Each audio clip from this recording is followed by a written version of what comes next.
Bonjour et bienvenue dans cette vidéo. On va corriger l'exercice 30 de la page 228. Donc là, l'objectif dans cet exercice, on vous propose 3 points dans un repère orthonormé et on vous demande en premier de calculer le produit scalaire de vecteurs Mn et de vecteurs Mp. Donc moi, j'ai commencé par faire un petit dessin de la situation. On est en géométrie, donc vous pensez bien à chaque fois à représenter votre situation. Ça vous aide au moins à savoir à peu près ce que vous faites. Donc là, ici, vous avez votre vecteur Mp. Là, vous avez votre vecteur Mn, qui sont comme ça. Hop. Et on vous demande de calculer le produit scalaire de ces deux vecteurs. Alors là, à nouveau, on se souvient, on a plusieurs formules à notre disposition. On a la formule qui utilise la longueur Mn, la longueur Mp et l'angle formé par les points P et Mn. Ici, là, concrètement, j'ai pas d'angle, je vais avoir du mal. Et la deuxième formule qui utilise les coordonnées. Donc moi, j'ai aucun souci, j'ai les coordonnées de points, je peux trouver les coordonnées des vecteurs, et donc, vu que je suis dans un repère orthonormé, je peux utiliser tout ce que je veux, pas de problème. Donc ça, c'est la première question. Je vous rappelle qu'avant de calculer un produit scalaire comme ça, avec les formules qui sont proposées, vous précisez bien que vous êtes dans un repère orthonormé. C'est important, sinon on n'a pas le droit d'utiliser ces formules. Donc là, on est dans un repère orthonormé. Hop. Donc je vais calculer, moi j'ai besoin des coordonnées du vecteur MP, que je calcule rapidement. Donc là, xp moins xm, 1, moins 2, ça va vous faire moins 1. yp moins ym, 2, moins 2, ce qui va vous faire 4. Et vecteur mn, qui lui va pouvoir pour coordonner moins 3, moins 2, ça va vous faire moins 5. Et 1, moins 2, ce qui va vous faire 3. Voilà. Donc, j'en déduis que vecteur mp scalaire vecteur mn est égal. Vous remettez la formule, ça fait pas de mal, ça vous permet de valider la formule que vous avez bien apprise. X plus y est égal. Et là, on calcule moins 1 fois 3, ça va vous faire moins 3. Plus 4 fois moins 5, ça va vous faire moins 20. Ça vous donne un total de moins 23. Voilà, donc le produit scalaire qui n'a ni unité, ni rien du tout, ça n'est pas un angle, ça n'est pas une longueur.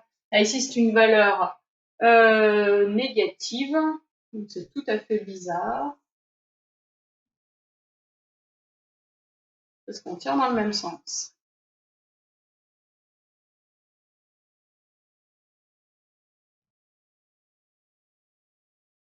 Moi, j'ai fait n'importe quoi. Donc là, ici, le produit scalaire qui est égal à... Donc le produit scalaire qui est égal à moins 1 fois moins 5, ça va vous faire 5, plus 4 fois 3, 12, qui est donc égal à 17. Donc 17 qui n'est ni une longueur ni un angle, il n'y a pas d'unité, on laisse comme ça. Donc ça, c'était pour la première partie. Ensuite, on vous demande de calculer la valeur exacte de l'angle PMN. Alors là, ici, j'ai pas pris exactement comme l'énoncé, hein, j'ai fait vecteur MP scalaire MN, mais nous, on a vu dans le cours qu'on pouvait intervertir là, le produit scalaire, il est commutatif, donc il n'y a aucun problème. Dans la deuxième question, on me demande une valeur de l'angle PMN, donc là, PMN, ça va être l'angle qui est simplement ici. Donc ça tombe bien, c'est l'angle formé par les vecteurs MP et Mn. Donc je peux utiliser cette fois-ci la formule, donc c'est exactement la même chose que l'exemple du cours. Hein. Je peux utiliser la formule du produit scalaire qui fait intervenir l'angle justement. Donc cette formule du produit scalaire, elle me dit que MP scalaire Mn est égal à MP qui multiplie Mn qui multiplie le cosinus de l'angle. Alors je vous rappelle quand même, hein, c'est important, ici j'ai la même origine, donc c'est bien l'angle M. Hop. Donc de l'angle PMN. Et comme ça, j'ai bien mon angle ici qui apparaît, qui va être mon inconnu. D'accord? Donc il me faudrait la valeur de MP, que je n'ai pas, la valeur de Mn, que je n'ai pas, et le produit scalaire, lui, je l'ai déjà grâce à la première question. Donc la seule chose qui me manque, c'est la longueur MP et la longueur Mn. Je peux calculer rapidement. Je sais que Mn égale la racine carrée de...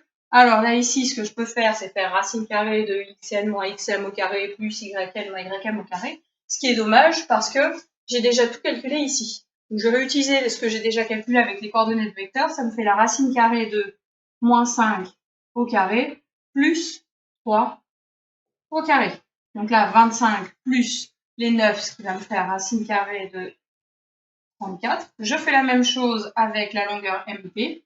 Donc MP égale la racine carrée de moins 1 au carré, plus 4 au carré, ce qui va faire un total de 16 plus 1, racine carrée de 17.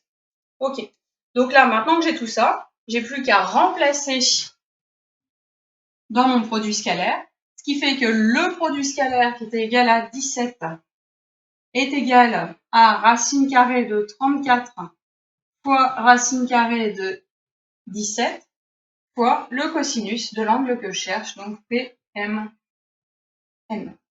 Là, ici, j'ai mon inconnu qui est ici, donc je vais essayer d'isoler. Ce qui me fait le cosinus de PMN, qui est donc égal à 17 sur la racine carrée de 34 fois la racine carrée de 17. Voilà. Alors là, ici, c'est assez simple, j'espère. Parce que là, vous avez 34 qui est le double de 17. Donc ça vous fait racine carrée de 2 fois 17 fois 17. Donc ça vous fait 17 racine carrée de 2. Je vais écrire. On a donc 17 divisé par 17 racine carrée de 2. Ceux qui ont du mal à faire le calcul directement, là vous décomposez 34 en 2 fois 17. Vous allez vite voir que le 17, on peut le sortir de la racine carrée. Ensuite, une fois que j'ai ça, je simplifie par 17 en haut et en bas. J'oublie pas là que je vais pas laisser ma racine carrée au dénominateur, donc je multiplie en haut et en bas par racine carrée de 2. Et là, je me retrouve avec en haut racine carrée de 2 sur en bas racine de 2 fois racine de 2, ça fait 2. Alors à nouveau, j'ai un cosinus égal à racine de 2 sur 2. On se souvient du chapitre de trigonométrie. On fait un petit cercle rapidement au brouillon. Un cosinus égal à racine de 2 sur 2. C'était l'angle pi sur 4 ou l'angle moins pi sur 4. Nous, on travaille avec des angles géométriques.